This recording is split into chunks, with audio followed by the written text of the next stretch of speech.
Merawat optimisme di tahun 2022 ini dengan modal 5M. Tapi sebelum itu kami mengajak para hadirin sedaya, hadirat sedaya untuk meyakini bahwa tahun 2022 adalah tahun pertumbuhan kita, tahun kemakmuran kita, tahun kebahagiaan kita, dan di tahun-tahun selanjutnya pertumbuhan itu, kemakmuran itu, kebahagiaan itu akan terus bersama kita. Allahumma amin, amin. Bismillahirrahmanirrahim. Teman-teman pejuang devisa yang ada di kota Taiwan, hidup itu perjalanan. Bahkan dunia ini adalah persinggahan. Finishnya itu adalah akhirat. Jadi dunia itu nek ciri wong Jawa ibaratnya namung mampir ngombe. Dunia itu hanya tamu. Kita bertamu di sini. Bertamu itu selamanya atau tidak? Tidak.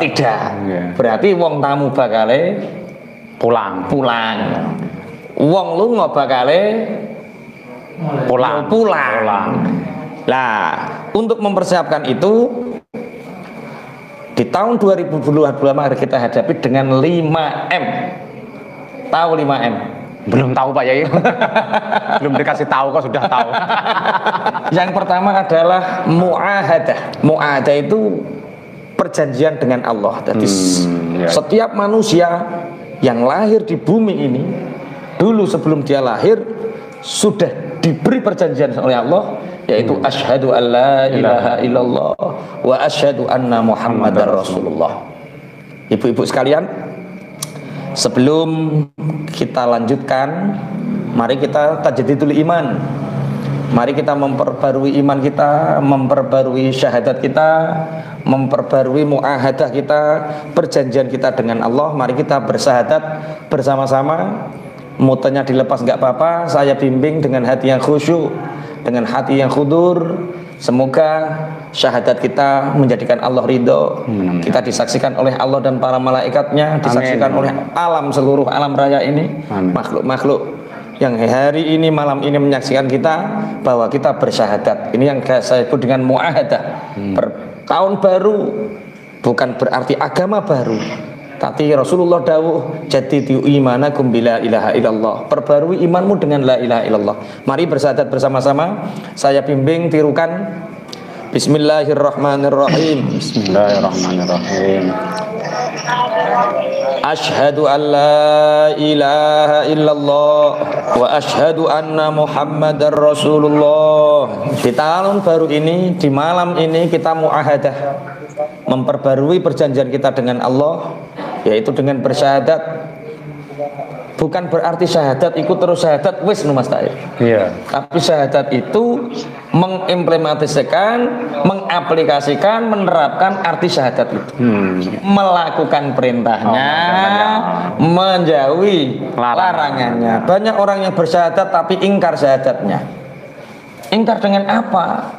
Dia bersaksi bahwa Tuhannya Allah, tapi dia melanggar perintahnya. Wong wis siap jadi kawulane Allah, wis berjanji bahwa dia akan menyembah Allah, tapi tambah melanggar perintahnya. Maaf Pak Yai, saya mau tanya sedikit ya. Bagaimana kita itu enggak kadang-kadang ingkar Pak Yai ya? Karena di dalam bersyahadat ketika saya masih di alam roh Pak Yai ya, itu saya nggak ingat sama sekali Pak Yai. Jelas sulit untuk menambah itu Pak Yai, sulit Pak. Jadi makanya syahadat itu harus sering diperbarui. Termasuk di dalam kita sholat itu ada mu'ahadahnya, ada perjanjian kita dengan Allah. Apa itu? Iyyaka na'budu wa iyyaka nasta'in. Hanya kepadamu ya Allah kami menyembah, dan hanya kepadamu ya Allah kami meminta. Itu namanya mu'ahadah. M yang pertama apanya? Mu'ahadah, mengingat kembali perjanjian kita dengan Allah Subhanahu wa ta'ala. Yang kedua, mujahadah.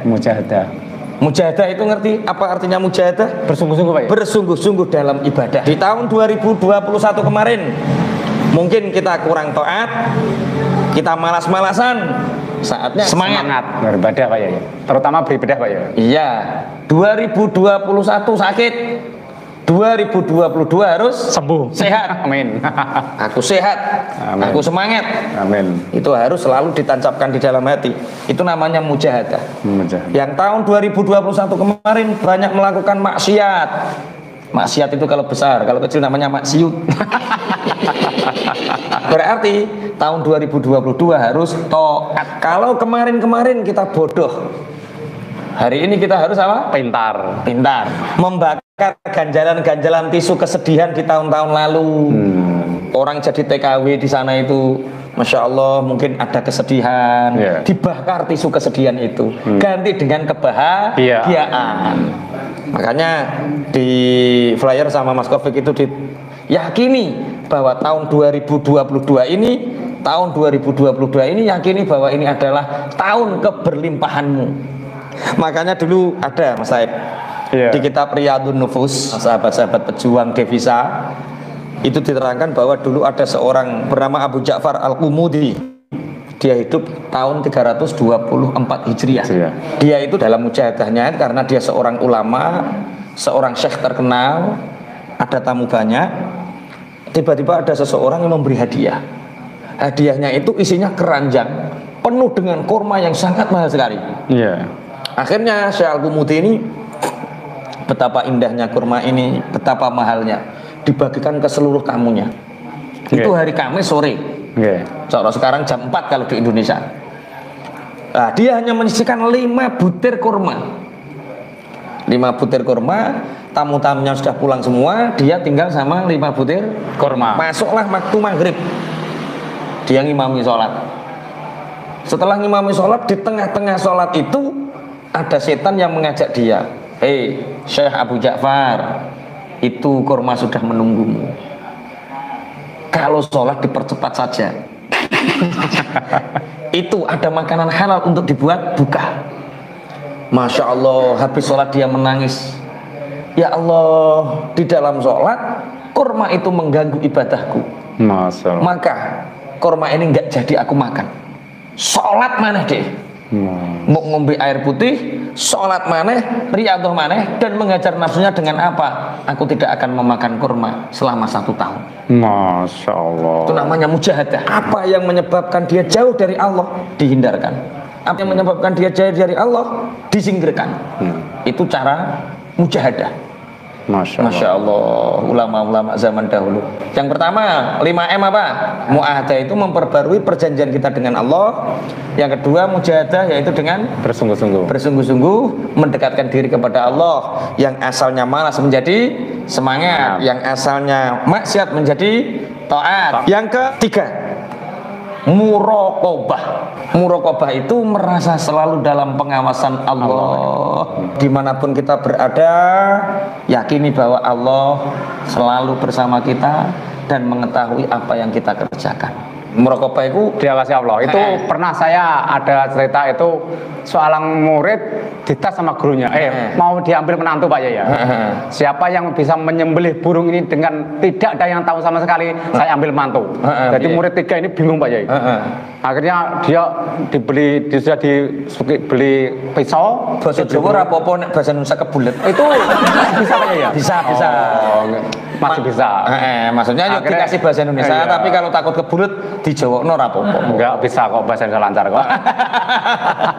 Akhirnya 3 murid ini semua pergi Pak Yai, membawa pisau dan membawa 1 burung.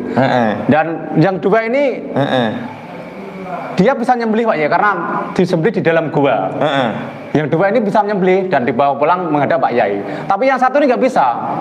Gimana saya bisa menyembelih dengan tidak ada orang yang tahu sama sekali? Padahal Allah Maha melihat. Akhirnya yang 1 ini dibawa pulang dengan masih hidup burungnya Pak.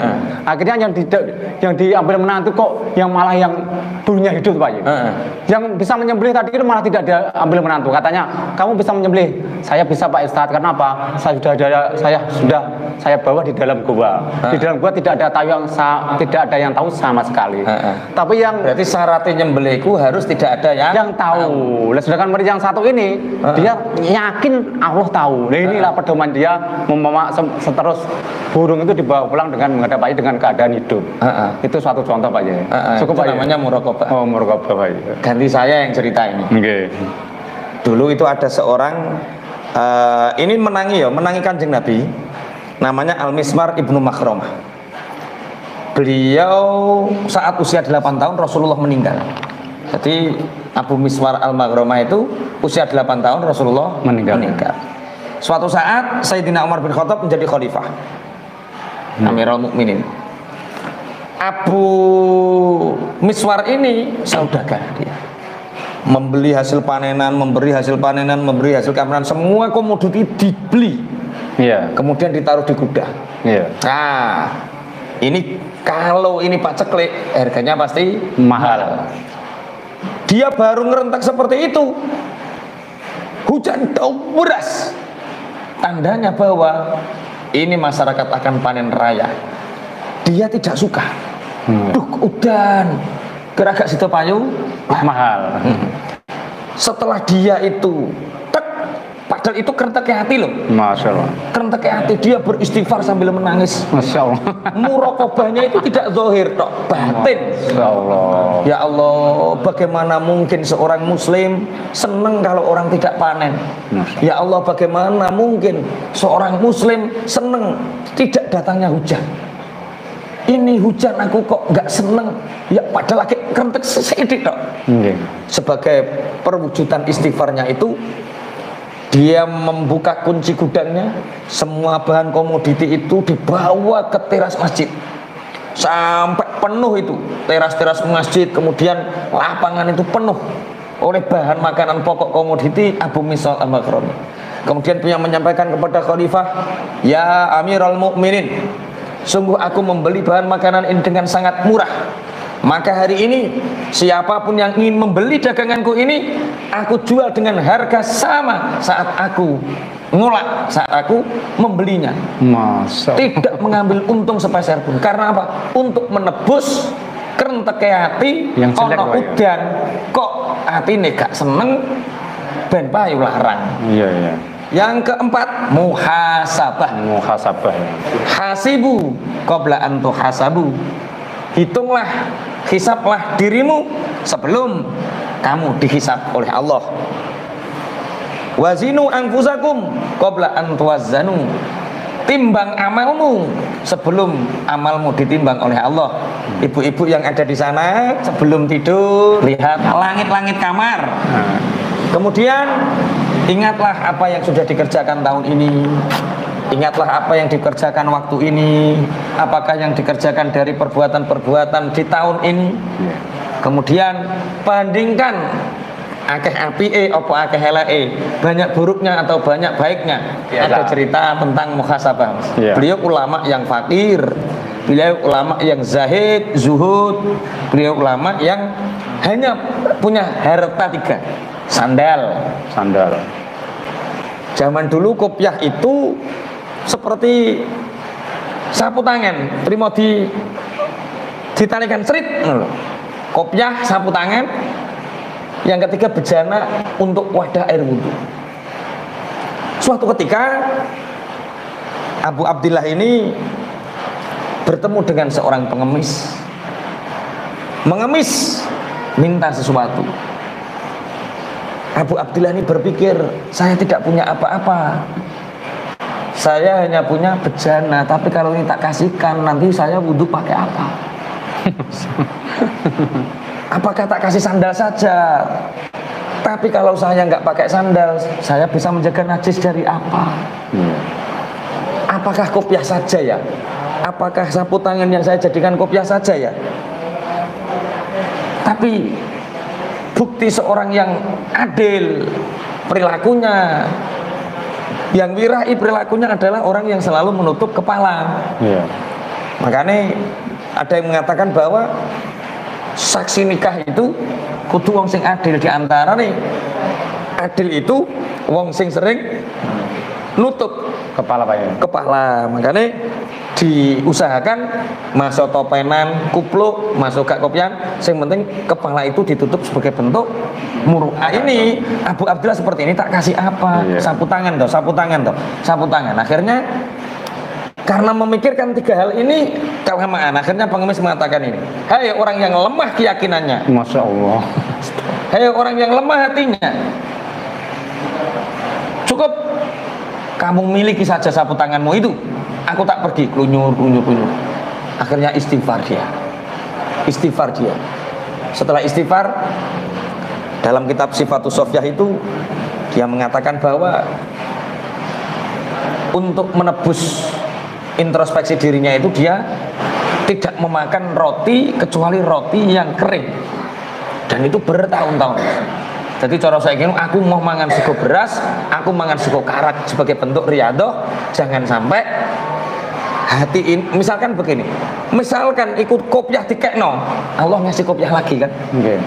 Nah, itu loh, jangan sampai di tahun 2022 ini kita terikat dengan apapun yang menyebabkan kita itu jauh dari Allah. Malas bersedekah teman-teman ya. Yang kelima itu adalah mu'aqobah. Mu'aqobah itu adalah sanksi ketika kita lupa terhadap ibadah. Misalnya kalau Syekh Abdul Qadir Jalani pernah mimpi metu mani, sedina suwengi ping 40. Masya Allah. Mandi 40 kali deh. Iya. Jadi setiap keluar nyipi metu mani, mandi keluar mandi. Nah, kalau saya ya biarin. Itu karena ingin Syekh Abdul Qadir Jalani tidak tahajud, setan diganggu terus. Tapi dia tetap melaksanakan tahajudnya, dia tetap mandi dalam keadaan itu juga. Tapi setelah Syekh Abdul Qadir Jalani kok masih mimpi junub Pak ya? Sing beda wali, wi setan iblis ya wali. Wow. Maksudnya tingkatannya beda-beda. Iya. Nek kaya gubernur, setane ya gubernur. Nek kaya bakul bensin, setannya bakul bensin. Maksudnya antara setan dengan yang digoda itu sekelas Pak ya? Satu kelas. Makanya ada ulama-ulama dulu itu cara mu'aqobahnya, menghindari sahabatnya itu kalau menginginkan sesuatu, belikan sesuatu yang lain. Misalnya aku kok kayak pengen pecel, nah itu kok no sate, malah enak. enggak, sing penting gak podo karo sahabate. Iya. Misalkan lupa terhadap dersan, lupa terhadap duka, diganti dengan yang lain, pokoknya ada sanksi pribadi. Yakini bahwa tahun 2022 dan selanjutnya adalah tahun keberhasilan kita, tahun kebahagiaan kita, tahun di mana kita akan mengalami satu pertumbuhan yang cepat. Dengan cara apa? Satu, Allah berfirman dalam Al-Quran, fa'idha azamta fatawakkal 'ala Allah, yaitu tetapkan tujuan yang mulia. Apa yang ingin dilakukan di tahun 2022 ini Ibu catat di buku masing-masing, di kamar masing-masing, ditempelkan apa hajatnya, apa keinginannya, tujuan yang mulia, bukan tujuan maksiat, catat. Fa'idha azamta fatawakkal 'ala Allah. Yang kedua, wujudkan keberhasilan kita, wujudkan impian kita dengan tujuan yang mulia. Yang kedua, dengan kerja keras, semangat, banting tulang Pak ya. Manjadda wajadda. Siapa yang bersungguh-sungguh maka dia akan mendapatkannya. Atau dalam ayat Al-Quran, wa alaisa lil insani illa ma sa'a. Seseorang itu tidak akan ngunduh orang arah manen kecuali apa sing diusahakno dhewe. Nggih. Sampeyan niku sok ben ngunduh amale dhewe. Kita ingin ngunduh apa yang kita kerja kerasi hari ini. Itu syarat sukses 2022. Punya niat yang mulia. Yang kedua, kerja keras. Yang ketiga, yakin kita akan mendapatkan keberlimpahan. Yakin kita akan mendapatkan kemakmuran. Yakin kita akan mendapatkan kemudahan. Qulillahumma malikal mulki tu'til mulka man tasya wa tanzi'ul mulka mimman tasya wa tu'izzu man tasya wa tudhillu man tasya biyadikal khair innaka ala kulli syai'in qadir tulijul laila fin nahar wa tulijun nara fil laili wa tukhrijul hayya minal maiti wa tarzuqu man tasya'u bi ghairi hisab. Aja kok ngene, waduh iki ketoke 2022 zong iki. Enggak boleh. 2022 ketoke awak apa sih? Enggak boleh. 2022 dan selanjutnya yakin kita akan mendapatkan keberlimpahan. Yang keempat yang pertama tujuan yang mulia, yang kedua kerja keras, yang ketiga yakin mendapatkan keberlimpahan, yang keempat memilih kaya dan syukur. Wow. Ini pertanyaan satu kecil nih. Wong sabar, wong miskin sabar, karo wong sugih syukur sampean milih ndi? Sugih syukur to Pak ya. Nek sabar ikhlas karo sugih syukur milih ndi? Sugih syukur. Sugih syukur. Karena orang yang bersyukur itu Kenapa ibadahnya berlipat? Karena orang syukur nggak pernah mencela Allah. Orang yang bahagia, orang bersyukur tidak pernah mencela Allah. Makanya Allah berfirman dalam Al-Quran, wa annahu wa aghna wa akna. Allah yang menciptakan kita kaya, Allah yang menciptakan kita berkecukupan.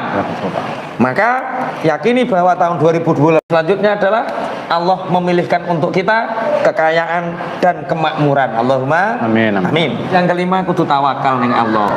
Ojo kok kerja keras tok tapi gak tawakal. Kerja keras pekerjaan zahir, tawakal pekerjaan batin. Zahirnya kerja keras, batinnya tawakal. Wa may yattaqillaha yaj'al lahu makhraja. Barang siapa yang bertakwakal kepada Allah, maka dia akan diberi jalan keluar dari segala kesulitannya. Semakin kita bertawakal, berserah diri, semakin Allah membukakan jalan. Kemudian cara yang ke-6, kalau kita ingin hidup berkelimpahan, kalau kita ingin hidup makmur di tahun 2022 selanjutnya, tolonglah agamanya Allah. Intang surullaha yang surkum. Ojo kok ngene, aku nek duwe duit, aku ape memperjuangno agamane Allah. Ojo iku kualik.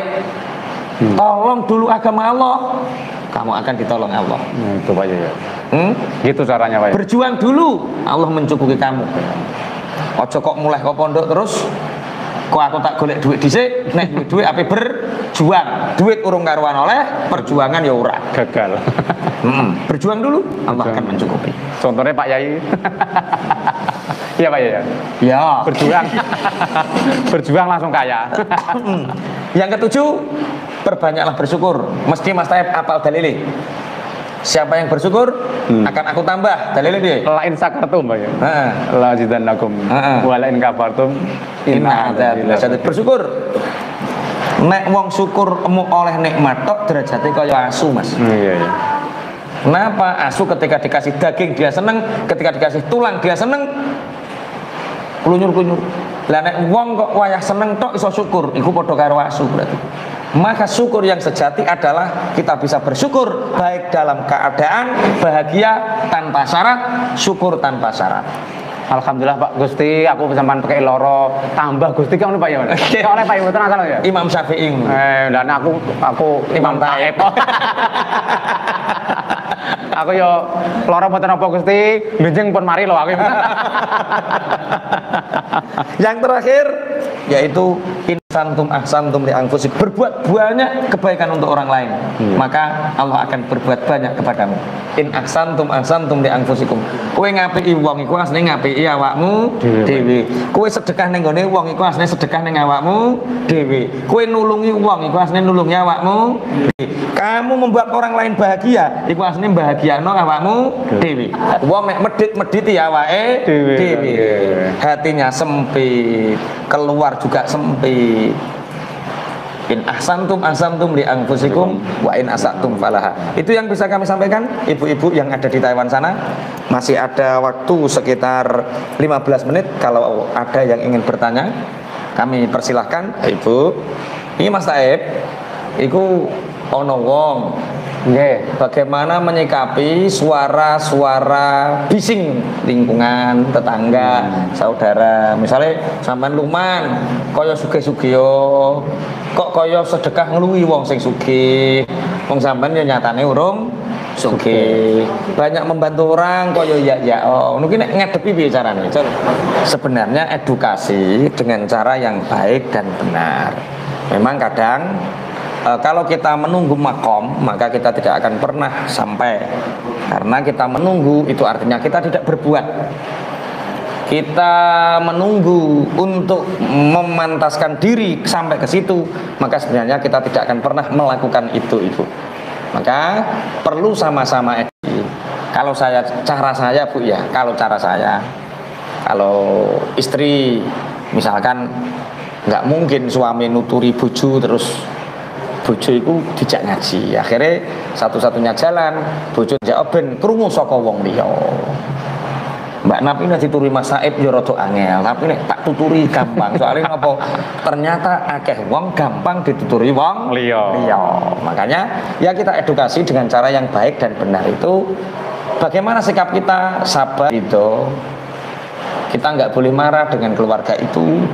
Tapi kita juga tidak boleh menghentikan kebaikan yang kita dikatakan tidak makomnya.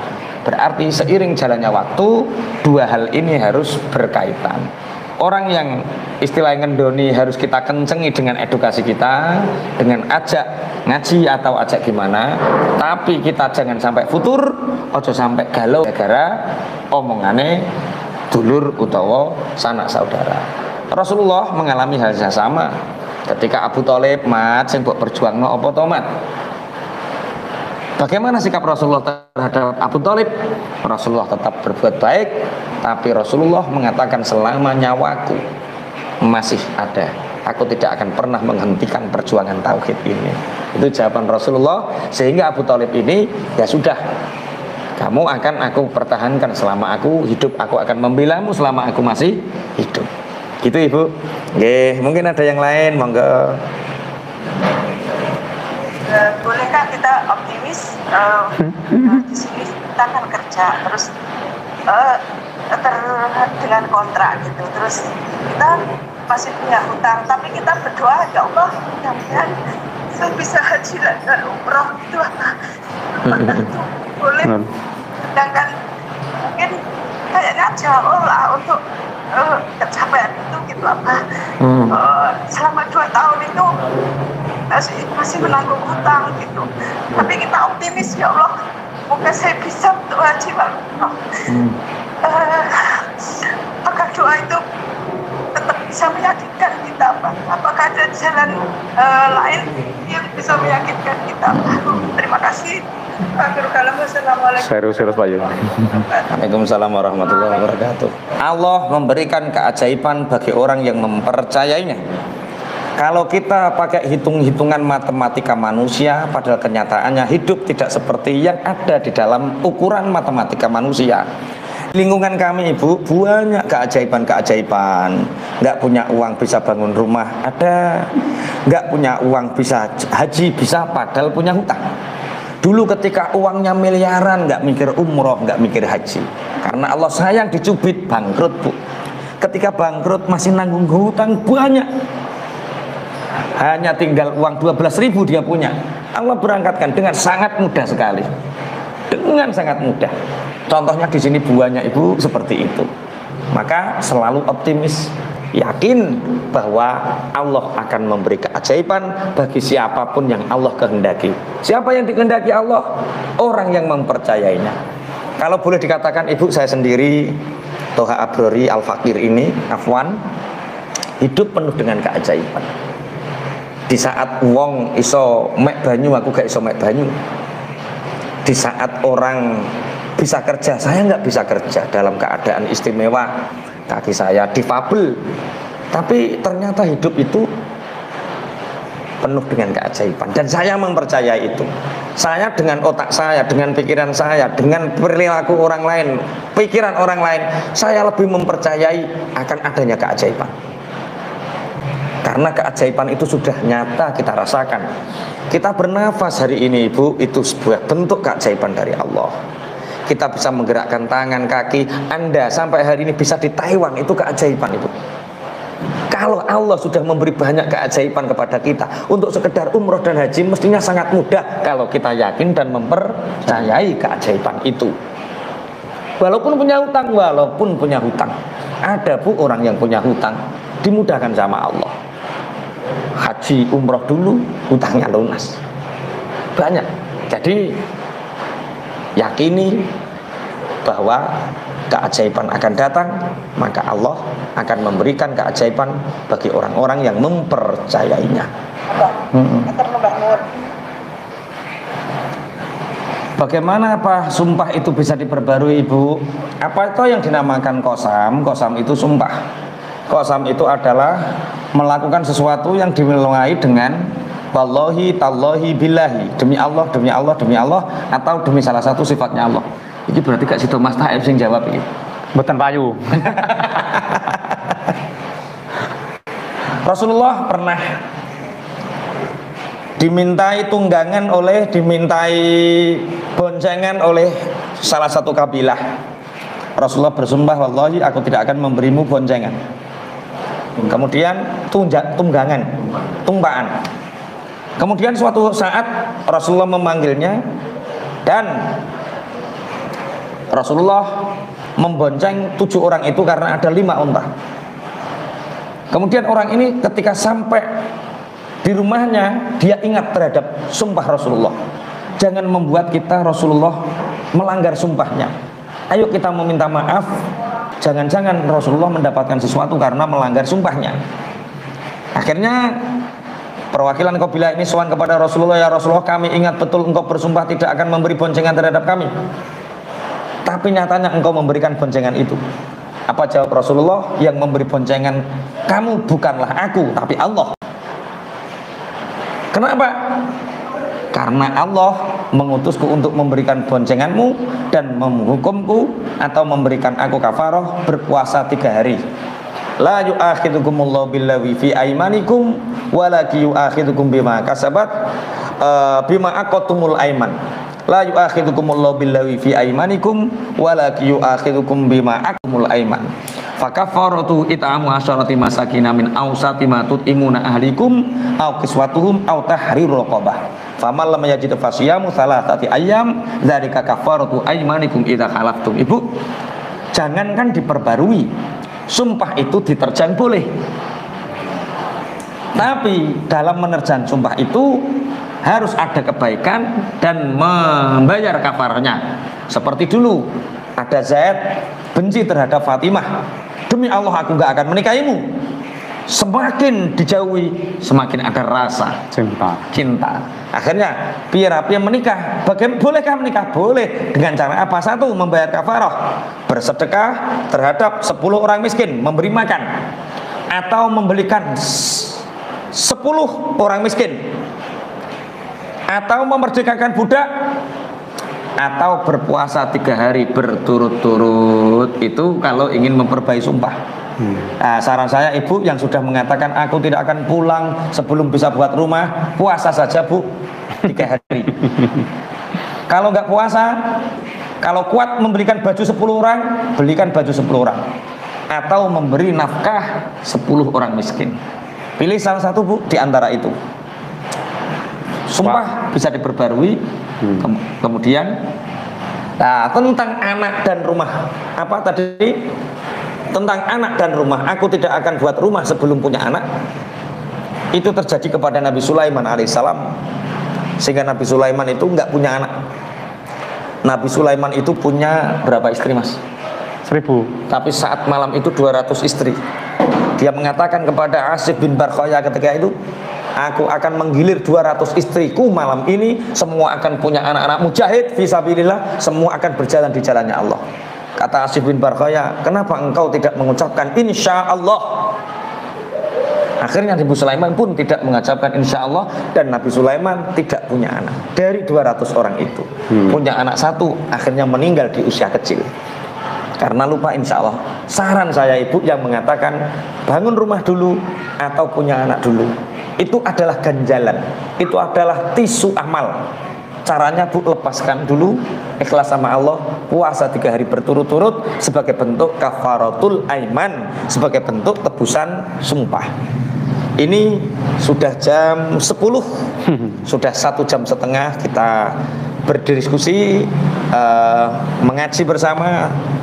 Semoga ada barokah manfaatnya. Amin. Mari kita tutup dengan doa, dengan harapan apa yang kita impikan senantiasa dalam naungan dan rahmat dan ridhonya Allah. Semoga pergantian tahun menjadikan kita muhasabah bahwa tahun menjadi berkurangnya umur, bertambahnya amal, dan bertambahnya syukur dan bahagia. Pertanyaannya yang kelima itu tadi, mu'aqobah sanksi kalau kita lupa ibadah itu maksudnya gimana, terus contohnya itu sanksinya apa? Terima kasih. Assalamualaikum warahmatullahi wabarakatuh. Waalaikumsalam warahmatullahi wabarakatuh. Contoh mu'aqobah ibu, itu misalkan kita sudah terbiasa melaksanakan sholat tahajud, kemudian di malam itu kita lupa melaksanakan sholat tahajud, ada rasa malas atau rasa apa, maka di malam berikutnya nafsu itu harus kita sanksi, Harus kita muakobah dengan apa? Biasanya kita tahajud 4 rakaat, karena kemarin aku lupa, tak sanksi kamu 6 rakaat, 8 rakaat gitu. Itu namanya muakobah. Misalkan biasanya kita melakukan satu amalan ibadah, tapi kita tidak melakukannya, maka satu contoh dulu, ada seorang ulama, sahabat bukan ulama ya, sahabat namanya Salman Al-Farisi. Salman Al-Farisi, kalau nggak salah Salman Al-Farisi namanya, seingatnya Salman Al-Farisi. Dia itu untuk menghindari ghibah, itu menghukum Mas Taib. Iya. Kalau saya menghibah satu orang, saya akan berpuasa sehari hari. Menghibah satu orang, berpuasa satu hari. Besok menghibah, besoknya puasa. Besoknya hibah, puasa. Kok gak mari-mari ki piye? Akhirnya, wah ternyata puasa muakobah, hibah tidak efektif. Tidak efektif Pak ya. Akhirnya kalau begitu, kalau saya hibah lagi, saya mau sholat 8 rakaat tambah, gak mari-mari lagi. Masih tidak mempan ya. Akhirnya dia bersumpah atas nama Allah, kalau saya ghibah 1 kali, maka aku akan bersedekah 1 dinar. 1 dinar kalau sekarang 4 juta. Masa Om. Akhirnya gak wani Mas. Sama seperti saya Pak ya. Ternyata karena memang gak ada. Akhirnya dengan muakobah seperti itu bisa menjauhi ghibah, sangat betul bisa efektif. Kelemahan kamu apa? Uang. Ya hukum dengan uang itu. Iya. Nah, itu contoh muakobah Ibu. Mau bertanya ini apa? Dulu waktu anak saya usia 26 hari, yaitu koma selama 17 hari dan sempat dinyatakan meninggal.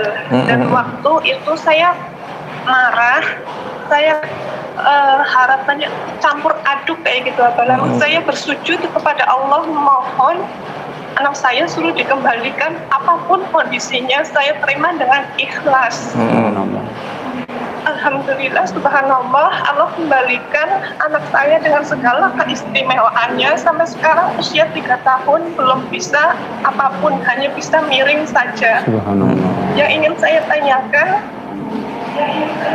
karena saya sudah bersujud memohon dikembalikan anak saya apapun dengan kondisinya, dengan segala kondisinya, apa saya harus pasrah dengan keadaan anak yang sekarang ini belum bisa apapun apa, sedangkan dari suami maupun orang tua sudah pasrah, sudah mau berputus asa dengan pengobatan anak. Tapi saya tetap berjuang untuk kesembuhan anak karena saya percaya dengan doa dan kekuatan doa saya bisa menyembuhkan anak kayak gitu. Allah akan kabulkan permohonan saya.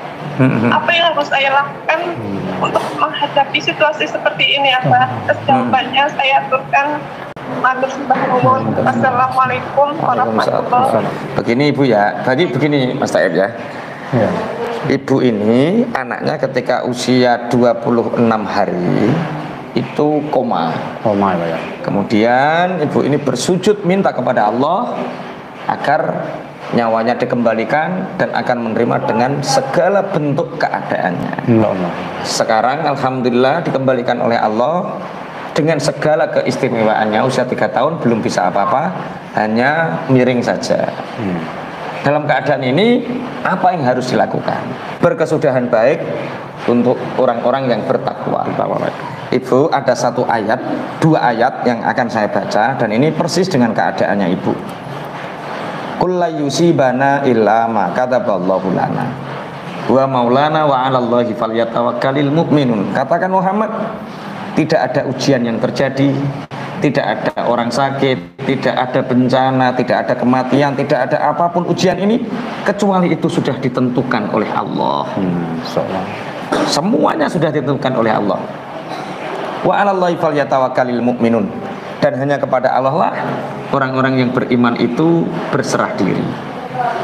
Kemudian apa langkah ibu dalam menghadapi anak ini? Ada 2 Ibu. Kul hal tarabbasuna bina illa ihdal husnayain. Di dalam ujian itu Allah akan memberi 2 kebaikan. Kalau memang anak ibu akan lebih baik diberi kesembuhan, maka Allah akan memberi kepadanya kesembuhan. Tapi kalau memang Allah menghendaki memanggilnya misalkan, maka itu adalah yang terbaik. Jadi setiap muslim, setiap mukmin pasti mengalami dua kebaikan. Ketika dia mendapatkan anugerah pastinya bersyukur, kalau mendapatkan ujian pastinya dia bersabar.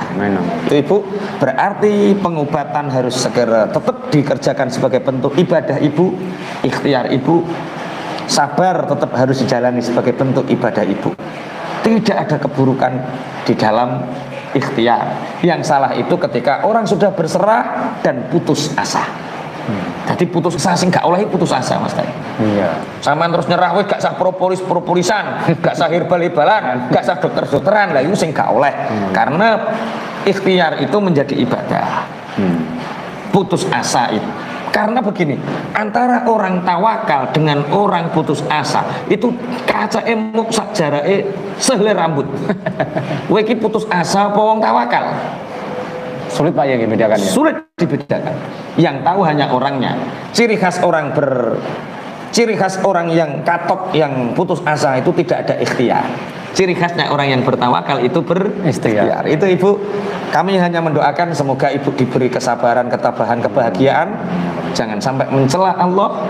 Ridho, ya Allah, aku ridho ya Allah dengan segala keputusanmu, karena ridho itu akan mendatangkan dua kebaikan. Itu Ibu, terima kasih. Mungkin ada yang lain? Al-Fatihah. Alhamdulillahirrahmanirrahim. Iyyaka na'budu wa iyyaka nasta'in. Shiratal ladzina an'amta 'alaihim ghairil maghdubi 'alaihim waladdallin. Bismillahirrahmanirrahim. Alhamdulillahirabbil alamin. Hamdan yuwafi ni'amahu wa yukafi mazidah. Ya Rabbana lakal hamdu kama yanbaghi li jalali wajhikal karim wa 'azimi sultanik. Wassalatu wassalamu ala sayyidina Muhammadin alhamdulillahirabbil alamin. Allahumma aslih qulubana wa qalbana wa tawallana wa zayyinna bit taqwa wa ij'alna khairan ila akhir wal ula warzuqna ta'ataka ma abqatana. Allahumma yassir lana al-yusra wa jannibna al-usra wa a'idna min shururi anfusina wa min sayyiati a'malina wa a'idna min adzabil nari wa adzabil qabri wa min fitnatil mahya wal mamati wa min fitnatil masiihid dajjal.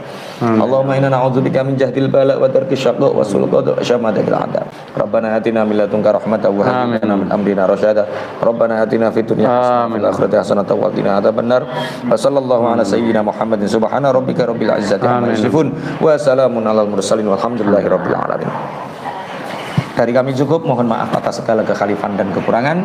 Ihdinas siratal mustaqim, kafaratul majalis. Subhanakallahumma bihamdika asyhadu an la ilaha illa anta astaghfiruka wa atubu ilaik. Assalamualaikum warahmatullahi wabarakatuh.